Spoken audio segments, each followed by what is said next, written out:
I came here in 1966. It was just me. They had already established a communication system. It was in the old jail up there in Manassas. So when a call would come in, the dispatcher would have to take the information and then get up and identify where the caller, what the address was of the fire. And he'd put his finger on that, and then he would go searching around for the first firehouse that was notated on that map as well. And that's who would get dispatched. I met with the people at the telephone company, and that's when we began to develop the 911 system.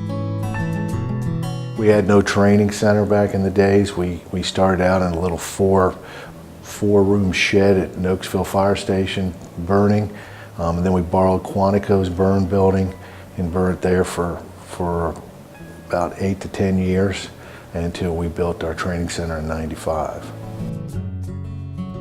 We were able to break ground, start construction, and get that off the ground with a ton of help from the police department, from Public Works, from the folks at Fire and Rescue. Wasn't a one-person show by any means. Something that we all should take some great pride in.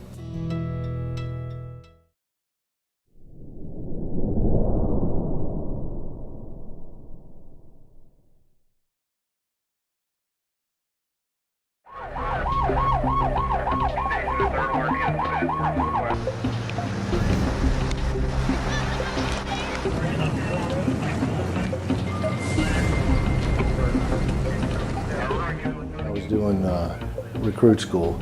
We were teaching down at Quantico Burn Building when the call came in.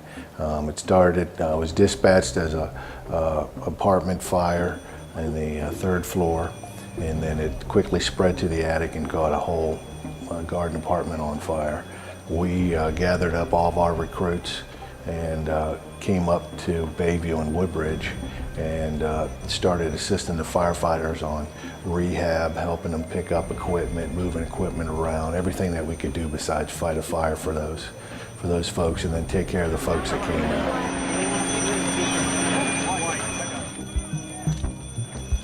You're taught over the years about the sounds that a building's going to make when it's getting ready to fall in, and the building was just checking off the boxes. It was saying, I'm doing this, I'm making this sound, I'm making this crack.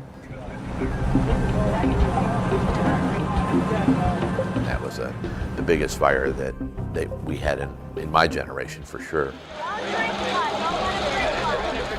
That was pivotal because that was a large-scale fire that really demanded a lot of resources to put out, and we kind of rethought the way we did firefighting at that point.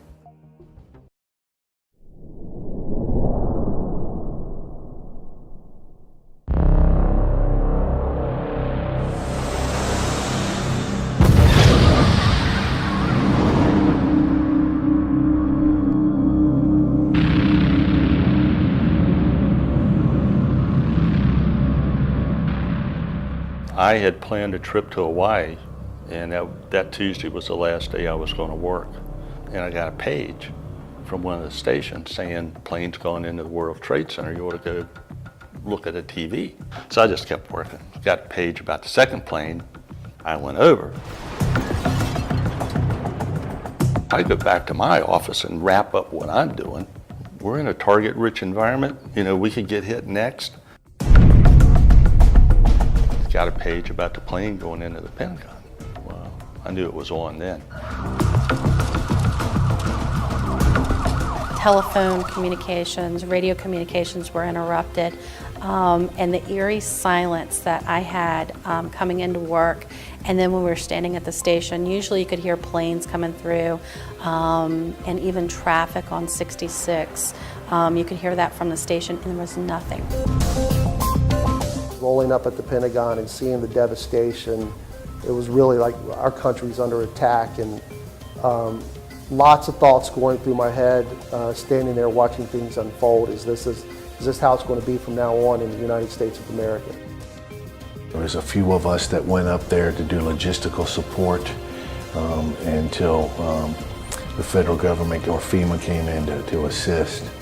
We were up there for 3 to 4 days doing stuff to assist them.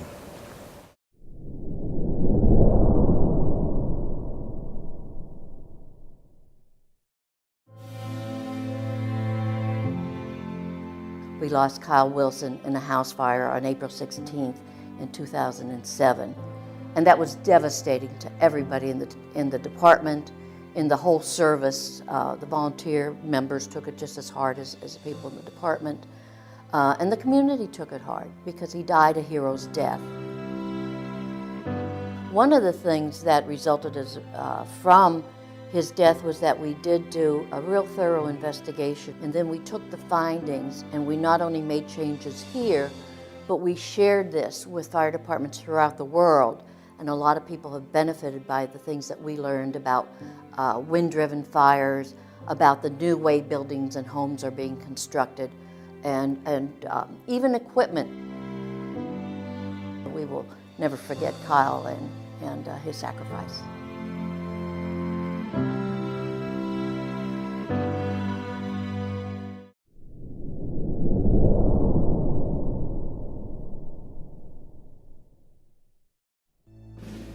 Try doing anything on your own, you're not going to succeed. You got to have the other guys in your class pushing you, constantly getting on you, so that you want to do better. Because one person does better, forces somebody else to do better. I think that's been drilled into us from day one by our instructors, especially our lieutenant. He's always emphasized doing things the right way. In the very beginning, I set a very high standard for firefighters to be able to meet if they wanted to come to work here. You need to be both mentally and physically fit. It's very demanding where you're going as fast as you can, as long as you can until we get the situation taken care of. Be prepared to do the job physically and mentally, and not always rely on somebody else to do it for you. Compassion has to be a big piece of it. You got to want to be part of a team. This is not an individual job at all. Honesty, trustworthiness, somebody that will never stop learning.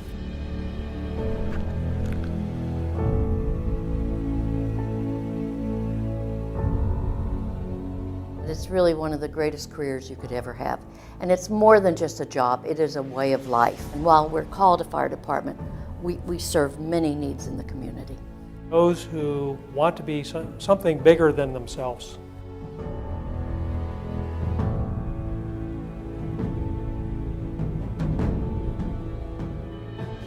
Someone who wants to give of themselves to protect lives and property, and to contribute to the feeling of safety and security of the people of our community. We want to carry on that as part of our legacy to the next generation.